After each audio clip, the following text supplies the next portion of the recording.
Napahiya ako dun sa magulang nung crush ko.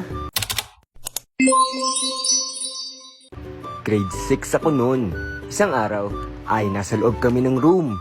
Nang biglang nagsalita yung crush ko, ang sabi niya, "Guys, mamaya palang uwian ay sabay-sabay tayo at pumunta tayo sa bahay namin kasi birthday ko. Naghanda si mama at papa at invited kayong lahat." Sabi ko naman, "Wow talaga? Pwede bang bukas ko nalang ibigay yung regalo ko sa'yo?" "Ano ka ba, Enzo? Okay lang naman kahit wala kang regalo. Basta sabay-sabay tayong lahat napupunta doon." "Sige, di ba nakakahiya kay mama at papa mo? First time ko makakapunta sa inyo eh. Invited naman kayong lahat eh." At sumapit na nga yung uwian namin. At excited na excited kaming lahat na pumunta dun sa bahay nila. Dahil malapit lang yung bahay nila sa school, ay naglakad lang kami papunta dun sa bahay nila.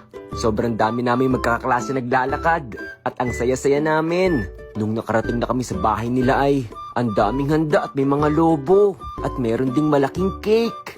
Sumulubong sa akin yung mama ng crush ko, ang sabi, "Oh, hali kayo. Pasok kayo, wag kayong mahihiya. Dumiretso kayo dun sa may garden, yung may cake. At dun natin kakantahan si Jenny." At dumiretso na nga kami dun sa may malaking cake. Habang kumakanta kami ng happy birthday ay mulong yung isang kaibigan ko sa akin, ang sabi niya, "Naaamoy mo ba yung naaamoy ko?"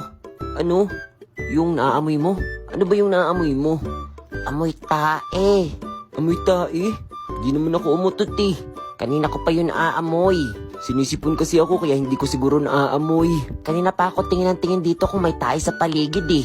Pero wala naman." Nang biglang nagsalita yung mama ng crush ko, ang sabi niya, "Oh, magbigay na kayo ng wish para dito sa classmate nyo. Ikaw ang mauna." At ako yung tinuro. "Pero teka, ano yung nasa sapatos mo?" "Sapatos ko po." "Ayan oh." At inangat ko nga yung paa ko. At yun, nakaapak pala ako ng tae. "Kaya pala meron ako naamoy kanina pa.